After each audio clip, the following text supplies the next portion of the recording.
Erev Tov à tout le monde. On va dire un petit mot sur la parashat Noach ce soir.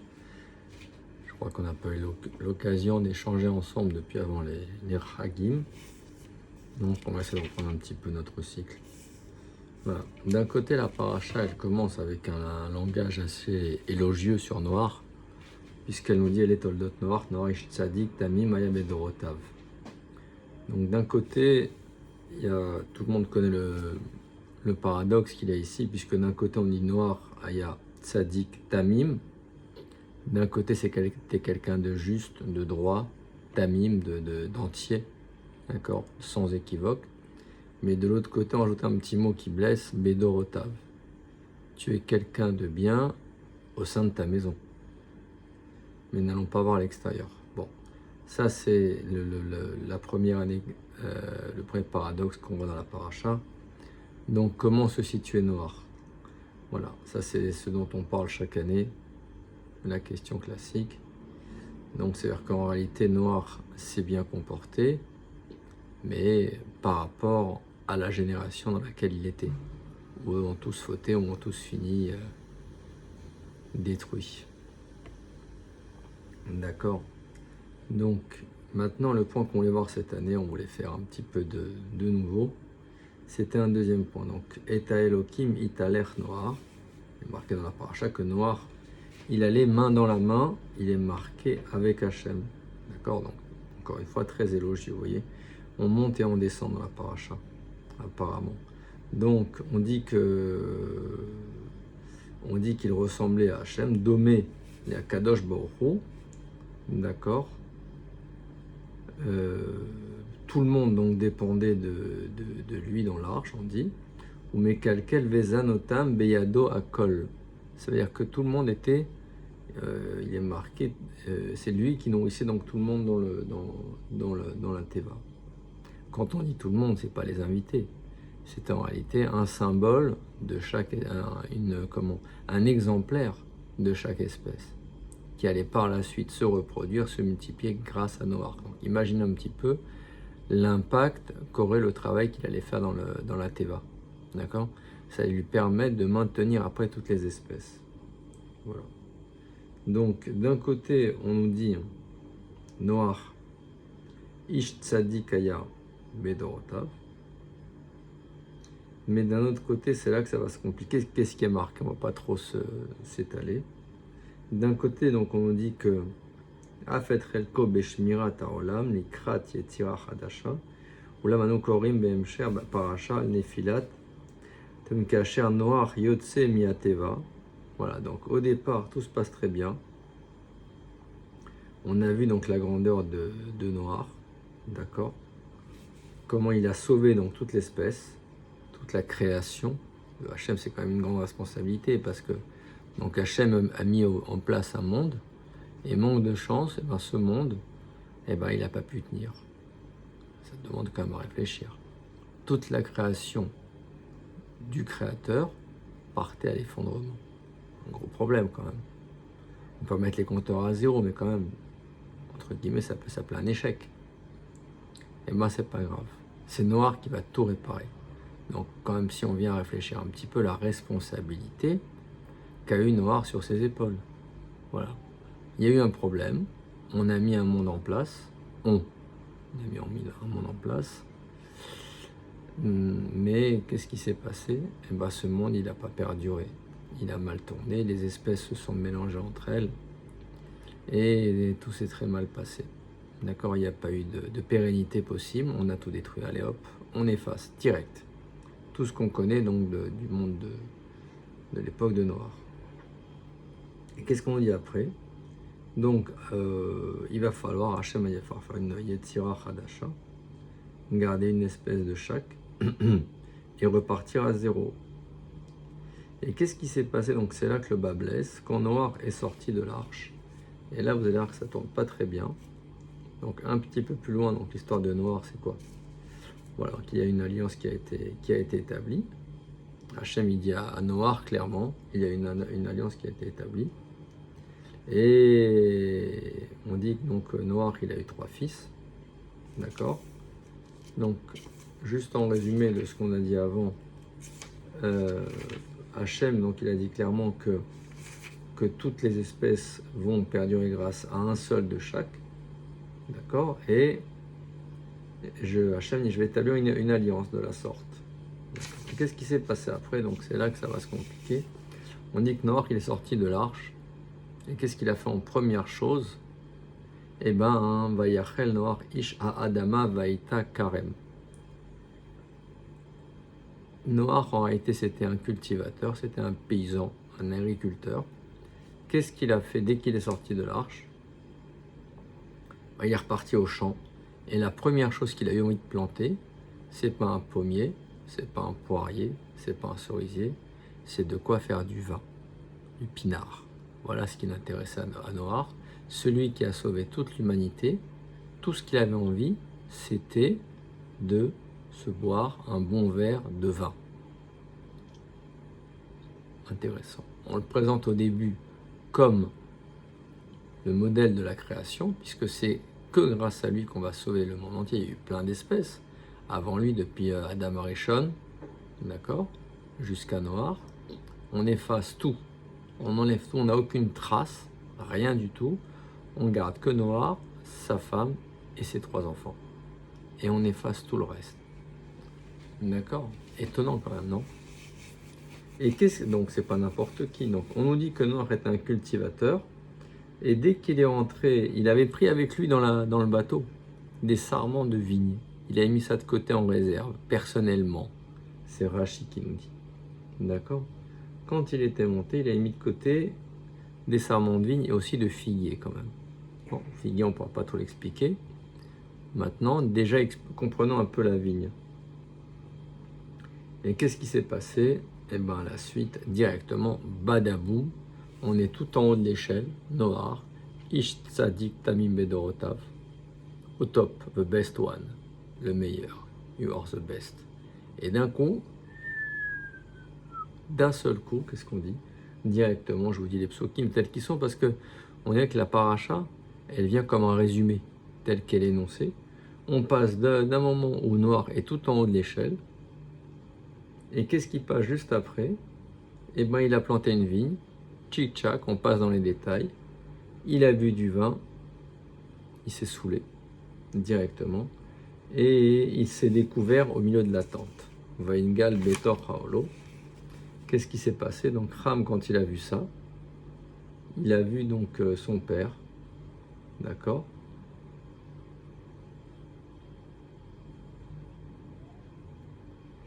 Et donc il est venu avec ses frères, d'accord, avec Shem et Yafet, et ils sont venus tous les 3 pour recouvrir la nudité de leur père, d'accord?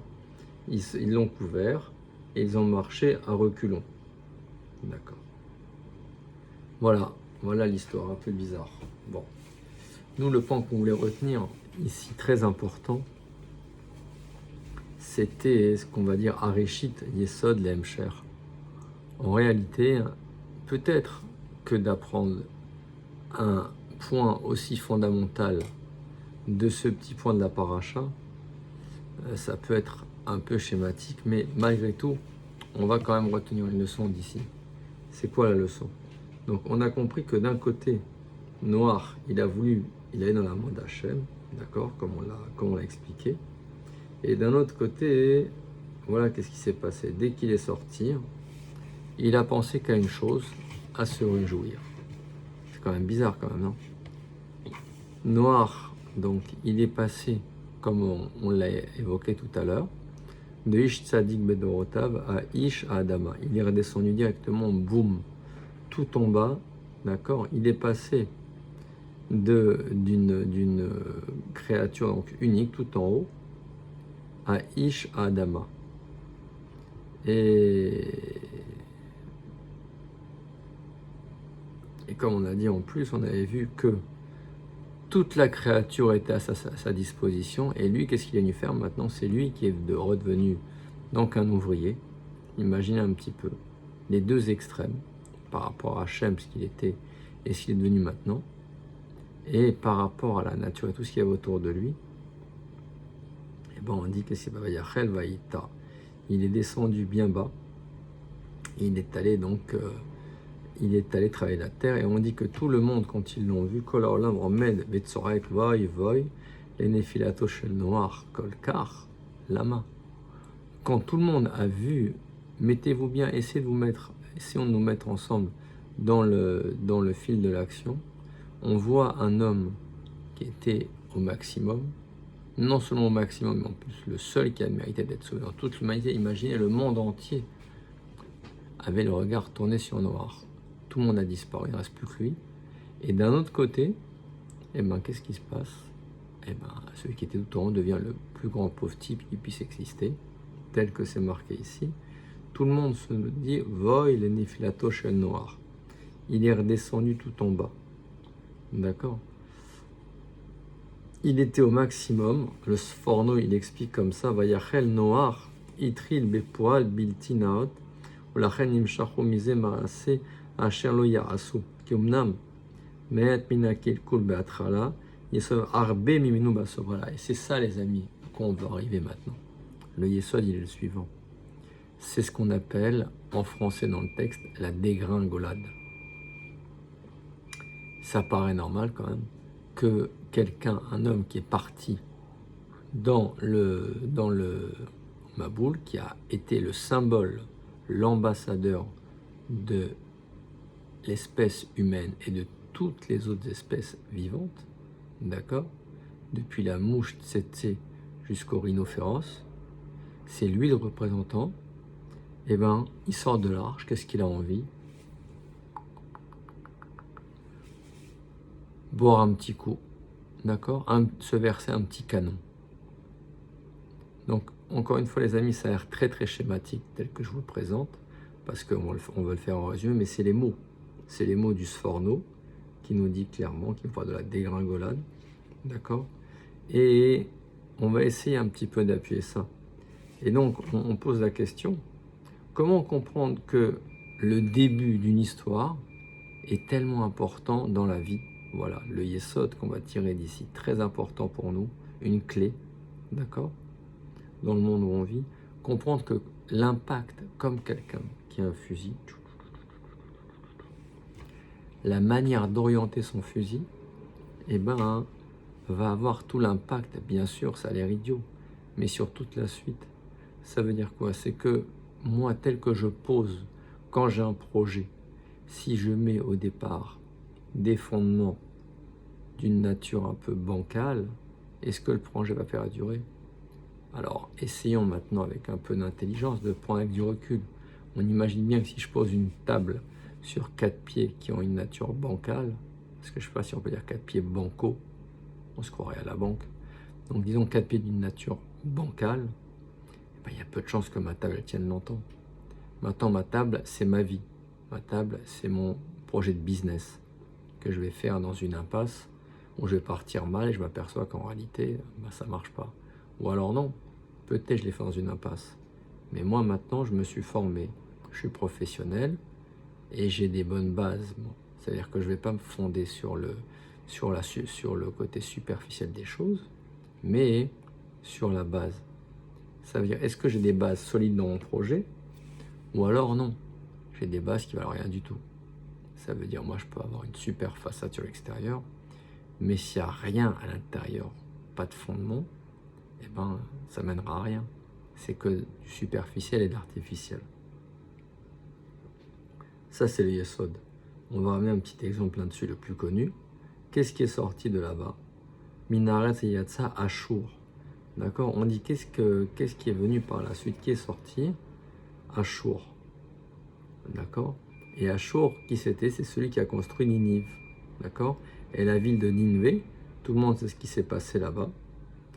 Quand Ashur, il a vu donc que ses enfants, ils allaient suivre ensuite Nimrod, et donc ils allaient dégringoler, en faisant donc la tour de Babel, d'accord, et il a su, donc il s'est projeté, il a vu tout ça. Alors, de là on apprend que quand Ashur, il a construit Ninive, au Kol Adam Acher b'miyuchad, Shamidrash Toreach le'asbir ma asiba shebana Ashur et Ninive, et là Chateau Amelamed et Otanu Yesod Nifla. Yadoar Divra Navi, le prophète Yona, quand Hachem il lui a dévoilé, il lui a dit, sache que dans 40 jours, l'Haftarah que tout le monde connaît, de Yona, bien sûr, que l'on a lu il n'y a pas très longtemps, les amis, à Kippour, comme vous le savez, il lui a dit que cette ville allait être détruite. D'accord? Parce que il y avait trop de kilkoul dans cette ville, et donc Hachem, il n'a pas voulu supporter ça. Et qu'est-ce qui s'est passé? Donc, ce qui est pélé, ce qui explique un peu moins, c'est que des gens, des Rechaïm, donc, Magi Adam, Shekor et Atzmo, Navi ou Bessarkol, quand un prophète, il est venu les voir, il leur a dit, faites gaffe les amis, dans 40 jours, caput, il n'y aura plus rien du tout, d'accord? Sans il y ait eu besoin d'amener des preuves ou quoi que ce soit. Et bien on dit que le peuple, vous savez qu'est-ce qui s'est passé donc dans l'Haftarah de, on rappelle dans l'Haftarah de Yona, ils ont amené des sacs, comme quelqu'un mettait avant une endeuillée, ils ont supplié à Hachem, d'accord, ou mais à Hamas, Hachem Bekfeem, à Kohar, chez El Kol à faire. Donc comment c'est possible que d'un seul coup, ils ont accepté de faire Teshuvah? D'accord? Ça veut dire que la Torah nous explique comme ça, l'Anou est Asha Ikare Be'acharit Ayamim, Bisman Yona. Quand on a projeté dans le temps, on a vu ce qui allait se passer à l'époque donc de Yona, Soda Atzlacha, les Chazara Betchouva, d'accord, de revenir. Et quand Ashur il a vu que ses enfants, Ra et Banav, chez Mitrila Lishmoa, les Nimrod, ou Pachad, il a eu peur que ses enfants ils allaient mal tourner. Chez Banav, il y a le Manoumé d'Arkav chez le Nimrod. Ils allaient donc abandonner donc la voie d'Hachem. Il a Azav et Hiro Vekol Asher. Il a abandonné Vayatsel Makom Shomem Asher En Ish Vayachid Mesima Alar Venyar Yesodot Leir Chadasha. D'accord, on a remis les compteurs à zéro. On a dit bon, faux départ, c'est mal parti, mauvaise influence, allez, on détruit tout, on gomme et on repart à zéro. Ça ne vous rappelle pas quelque chose, ça, par hasard? D'accord? Cette manière de se comporter. Et qu'est-ce qu'on apprend? Donc, on l'a bien compris ici, le Yesod qu'on a expliqué, Kohar, on le voit aussi quand Yaakov a eu ses enfants, quand est né son premier fils, qui était le premier fils de Yaakov, tout le monde le sait bien sûr. Reuven Bechori ata Kori Vereshit Oni. Et il a eu très peur. Il l'a appelé Kori Vereshit Oni. Rav Yerucham de l'Yeshiva de Mir il explique comme ça dans son Sefer Da'at Torah. She'akol oler batar atrala. Vereshit ou aikar. Vu akol achen chashivoto shel Reuven kol kar gedola shaya magi alo. Eh ben, c'est pas juste quand je fais un immeuble, les fondations, mais c'est même dans une famille. Très important, c'est ce qui nous est remis ici par le Rav Yerucham de Mir, nous dire que le premier enfant, il allait amener une influence pour toute la suite ensuite. Pareil entre Esav et Yaakov, quand ils se sont disputés pour avoir la Bechora.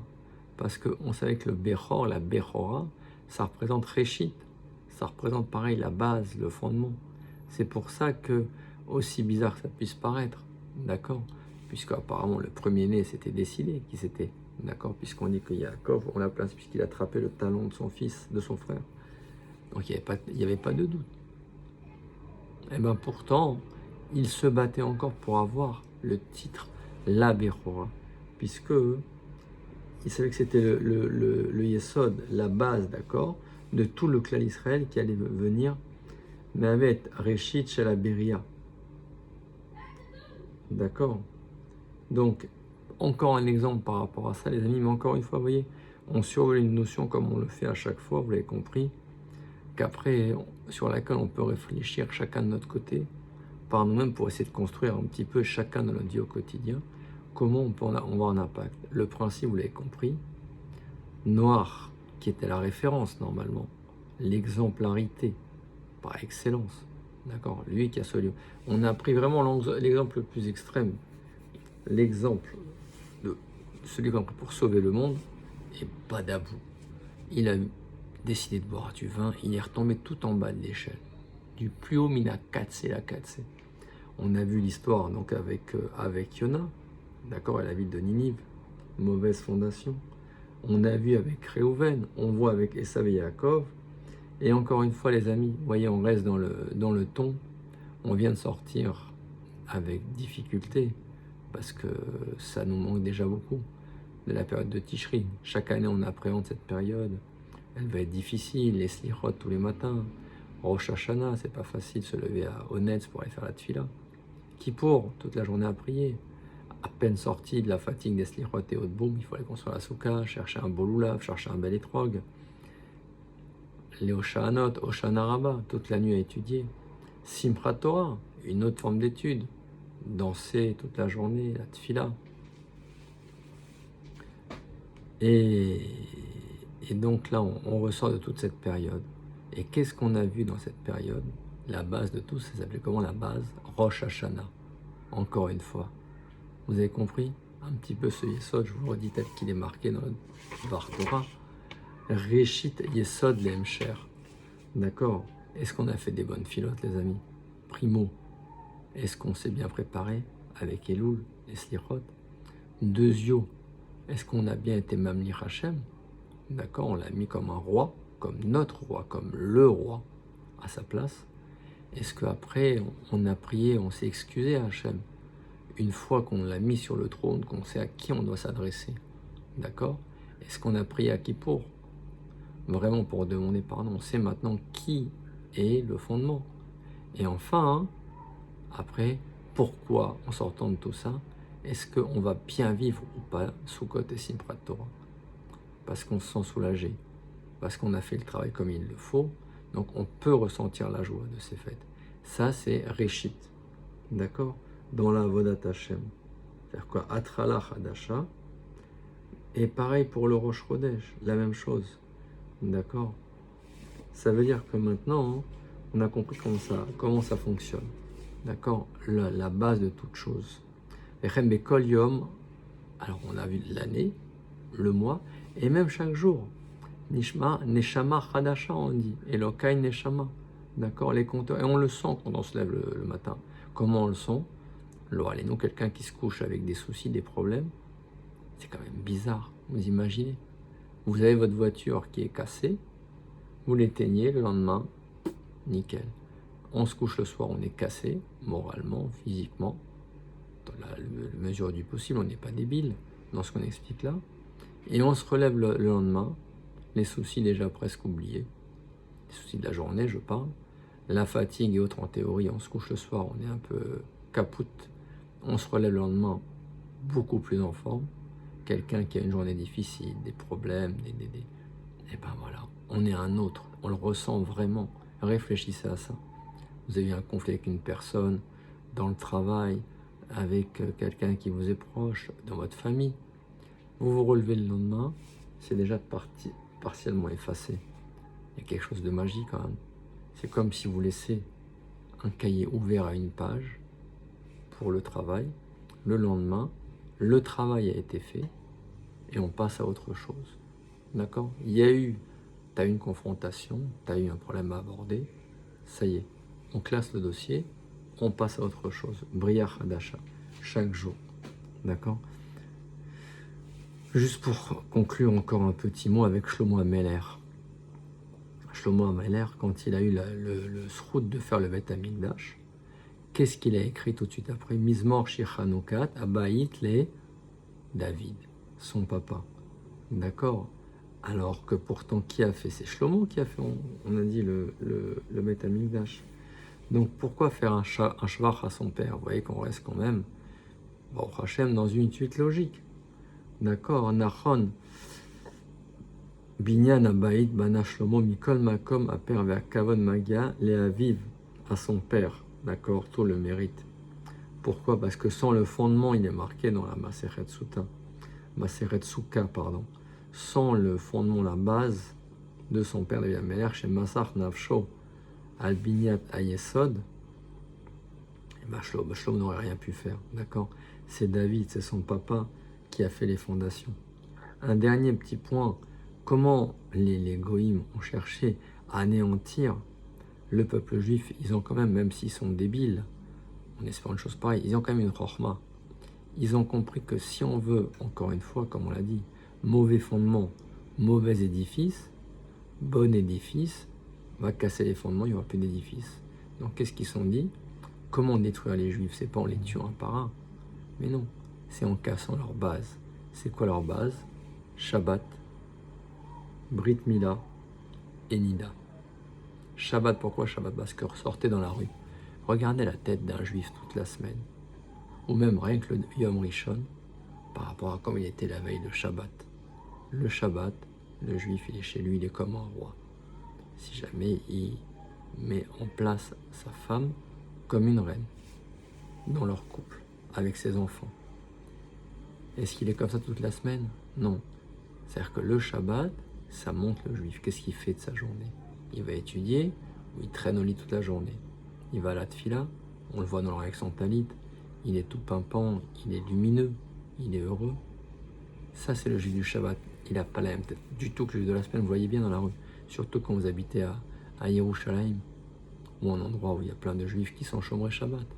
Vous les voyez sous un autre œil totalement détendu, lumineux, tout le Shabbat. Et la semaine, un peu plus écrasé, un peu plus à courir, un peu plus contraint, un peu plus toujours en retard, pressé, stressé. Voilà, ça c'est le Shabbat, fondement des Juifs. Brit Mila, on n'en parle même pas. Là, on ne parle pas du fondement au niveau spirituel. Brit Mila, entre guillemets, fondement au niveau matériel, physique. C'est ça la distinction que les goïms ont voulu effacer. Et Nida, bien sûr, le fondement, on a vu dans l'être spirituel, physique, et maintenant dans le couple, d'accord, dans l'union de deux êtres.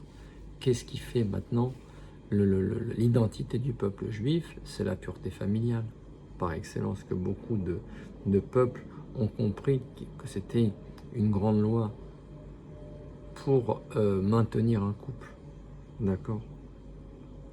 Donc encore une fois, comme on l'a dit, la force du fondement du peuple juif, quand on a voulu essayer de l'abattre. Voilà, je pense qu'on va en rester là pour aujourd'hui. Donc comprends encore une fois que la base, on pourra en parler encore très longtemps, la base d'un peuple, d'accord, c'est ça qui va donner sa force. Ok, si jamais, malheureusement, un enfant n'a pas eu des bonnes bases au niveau de l'éducation, il pourra peut-être s'en sortir. On va pas être binaire, oui ou non, tout ou rien. On va pas dire ça, d'accord? Mais il aura beaucoup plus de mal. Alors qu'un enfant, à l'inverse, qui a eu des bonnes bases, qui a grandi dans un foyer stable et solide, et ben même si par la suite il a des embûches, il a des problèmes dans la vie, et ben il aura beaucoup plus d'armes pour arriver à les affronter que celui qui n'a pas eu ces bonnes bases de construction, qui est très fragile, au moindre coup de vent, badaboum. Shabbat Shalom à tous, Bezrat Hashem, que ces quelques mots de Torah sur la Parashat Noach nous aident encore une fois à acquérir des fondements de l'histoire de Noach pour nous au quotidien, comment il agit et comment nous maintenant on peut tirer une leçon de ça pour se renforcer et pour devenir des bons juifs. Shabbat Shalom à tous, à très bientôt.